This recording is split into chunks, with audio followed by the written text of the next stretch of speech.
తెలంగాణ ముఖ్యమంత్రి రేవంత్ రెడ్డి అక్కడే శాసనసభలో ఆయన అనౌన్స్ చేసి ప్రకటన చేసి మా మధ్య నాకు చంద్రబాబు నాయుడు మధ్య ఒక ఒప్పందం జరిగింది. నా రిక్వెస్ట్ మేరకు ఆయన దాన్ని ఆపేశారని చెప్పారు.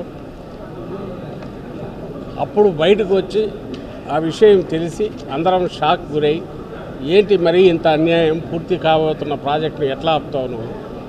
అసలు రాయలసీమ, గ్రేటర్ రాయలసీమ, నెల్లూరు రాయలసీమ ప్లస్ నెల్లూరు జిల్లాలు ముఖ్యంగా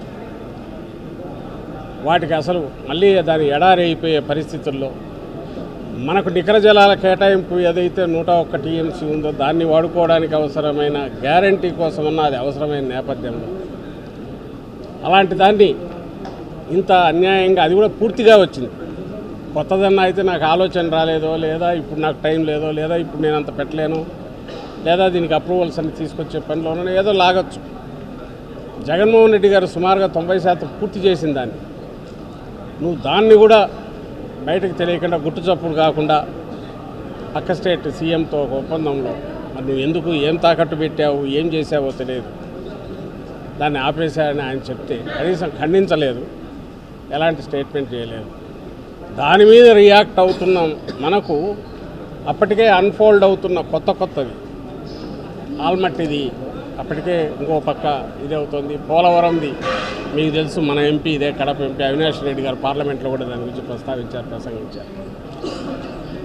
అన్ని ప్రాంతాలకు ఒకేసారి ఈ 3 ఏళ్లలోనే నేను ఇంకా మళ్ళీ కోలుకోలేని దెబ్బ కొట్టాలని చంద్రబాబు నాయుడు గారు ఒక కృతనిశ్చయంతో ఆయన ప్రాముఖ్యతలేవో అవి చూసుకుంటూ వీటిని మొత్తం కట్టగట్టి పక్కన పడేశారేమో అని అనిపించే రకంగా షాకింగ్గా అందరికీ అనిపించింది.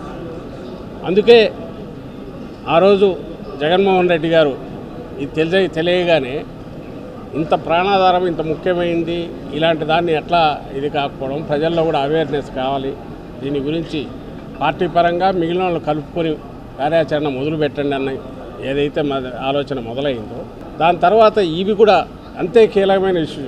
రాయలసీమ లిఫ్ట్ కోసం మనం ఇక్కడ కొట్లాడితే, లేదా దీన్ని సాధించుకున్న ఆల్మట్టి అక్కడ పర్మిషన్ లేకుండా అది ఎత్తు పెంచితే ఇది నిష్ప్రయోజనం. మనకే కాదు, తెలంగాణ నోట్ల మట్టే పక్కన వాళ్ళు ఎన్ని చోట్ల బొక్కలు పెట్టుకుని ఏం చేసుకునే నీళ్ళు రావు.